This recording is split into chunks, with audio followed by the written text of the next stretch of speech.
Today I am going to take the lecture on the topic ECA rules. ECA मतलब Event Condition Action.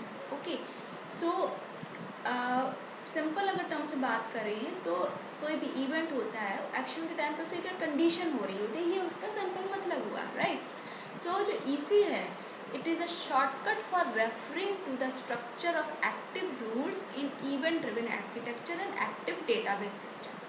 ठीक है, तो इन दोनों का ये जो एक स्ट्रक्चर होता है, ठीक है, इसमें क्या होता है कि जो कुछ रूल्स होते हैं जो कि कंसीडर करते हैं इस अपन करते समय इसको, वो बेसिकली उसमें 3 पार्ट्स होते हैं. पहला पार्ट हो गया इवेंट पार्ट, दूसरा कंडीशन पार्ट, तीसरा हो गया आपका एक्शन पार्ट. अब बात करते हैं इवेंट पार्ट की. तो event part specify the signal that triggers the invocation of the rule. और कंडीशन पार्ट में क्या हो जाता है, ए लॉजिकल टेस्ट है that if satisfies or evaluate to true cause the action to be carried out. So the third में क्या हो गया, the action मतलब the part consist of updates or invocation on the local data. ठीक है, तो ये 3 पार्ट हो गए, इवेंट, कंडीशन और मतलब कौन सा इवेंट का पार्ट है, क्या कंडीशन और क्या एक्शन है.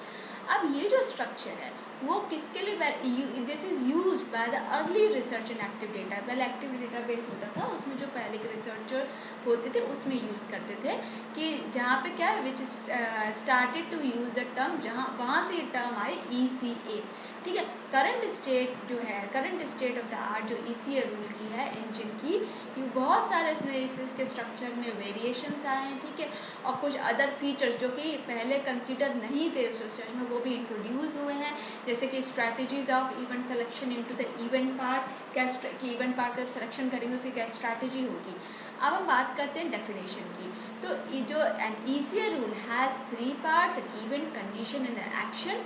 The semantics of an ECA rule are when the event has been detected. जब कोई इवेंट डिटेक्ट हुआ तो क्या करोगे, इसको इवेल्युएट द कंडीशन, उसकी कंडीशन को इवेल्युएट करोगे, and if the condition is satisfy execute. का कंडीशन सेटिस्फाई हो गई तो उसको क्या करोगे, एग्जीक्यूट कर दोगे. नेक्स्ट हम आते हैं हिस्टोरिकल बैकग्राउंड पे. तो हिस्टोरिकल बैकग्राउंड में क्या हो गया, तो ECA rules are used within active databases for supporting reactive behaviour and were for first produced in the HiPAC project. ठीक है, हाईपैक प्रोजेक्ट में ये पहली बार यूज़ हुआ था. ठीक है, अब फाउंडेशंस क्या है, फाउंडेशन की अगर हम बात करें तो जो semantics of an ECA rule है is straightforward. When an event is detected, evaluate the condition and if the condition is true, अगर condition true हो जाती है तो execute करोगे action को. and there are number of reasons why the reactive behavior is abstracted to 3 different parts. Okay, so first of all, event, condition and action have different rules and event specify when to trigger, जब कब हमें trigger को rule करना है, कब जो condition specify की वो कंडीशन स्पेसिफाई करना है कि क्या चेक करना है, व्हाट टू चेक, और एक स्पेशल एक एक्शन को स्पेसिफाई करना है कि क्या what to execute in response to the event, उसके रिस्पॉन्स में उस इवेंट को क्या एग्जीक्यूट करना है. ठीक है, इस तो क्या हो जाता है, जो सिमेंटिक्स है ECA का rule is clean and avoid haddock mixing of.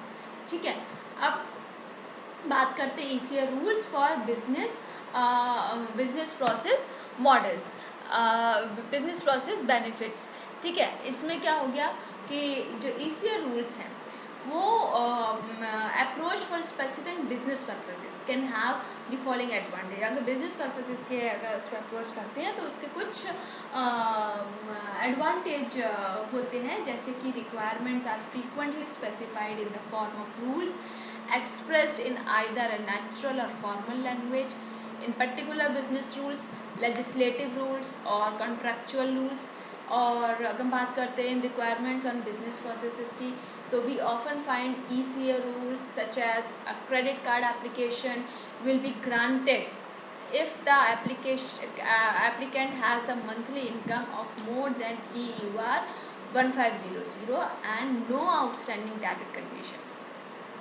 तो अगर देखा जाए तो कि ideally one-to-one mapping between rule-based for requirement specifications and executable rules used for workflow enactment can be achieved.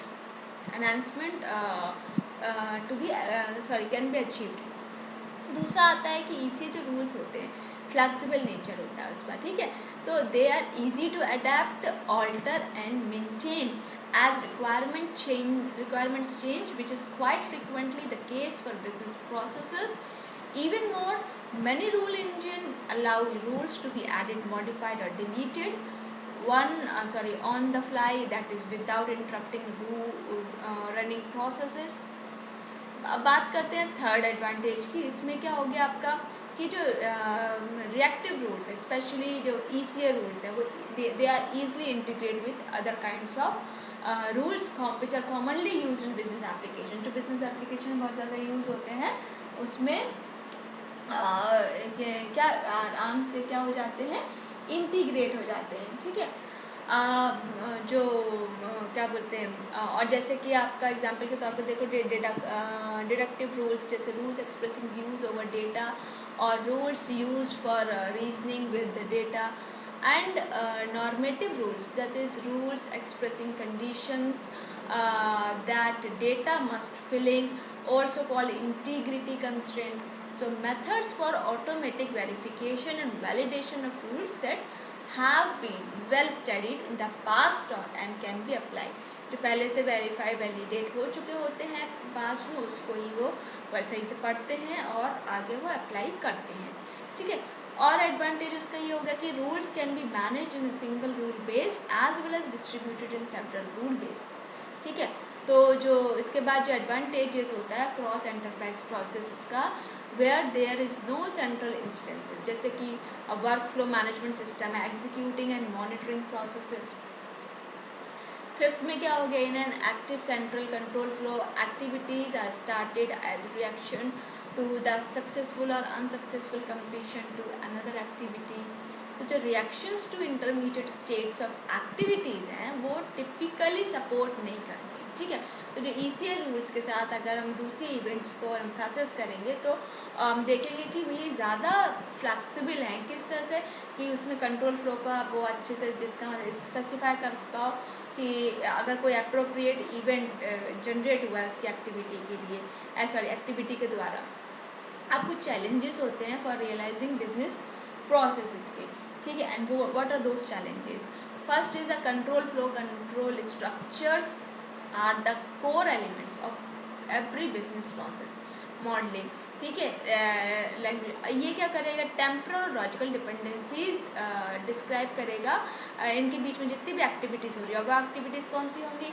Sequential execution activities होंगी, parallel execution होगा, synchronisation, alternative execution, ये सारी एक्टिविटीज़ होंगी, ठीक है. तो जो सीक्वेंस है, this is most basic control pattern होता है. इसमें क्या होगा कि इसमें दो या दो से अधिक एक्टिविटीज़ को आप रन करा सकते हो एक के बाद एक, जैसे कि introduce new customer and verify our data and in the sequence. So sequencing of activities is drawn as a solid arrow in BPMN. Next हम बात करते हैं कि process instances. So another challenge for a business process language is the ability to support performing of different activities within a process instance, ठीक है. So the process instance है is the execution representation of a process considering of example of जैसे handling कोई भी rental request आई तो process instance create हुआ हर time पे, और जब rental request from customer receive करेगा वहाँ पे भी जनरेट होगा. तो there are several process instances corresponding to different rental request possibly from the same customer और रन इन पैरेलल, ठीक है. तो ये सारी चीज़ें हो जाएंगी इसमें चैलेंजेस में. So this is all about ECA rules, and this session is powered by Digital Version 2.0, Jayavati Vidyapeeth Women's University, Jaipur. Hope you are satisfied with my digital session. If you have any query, please mention in comment box. I will resolve it. Thank you.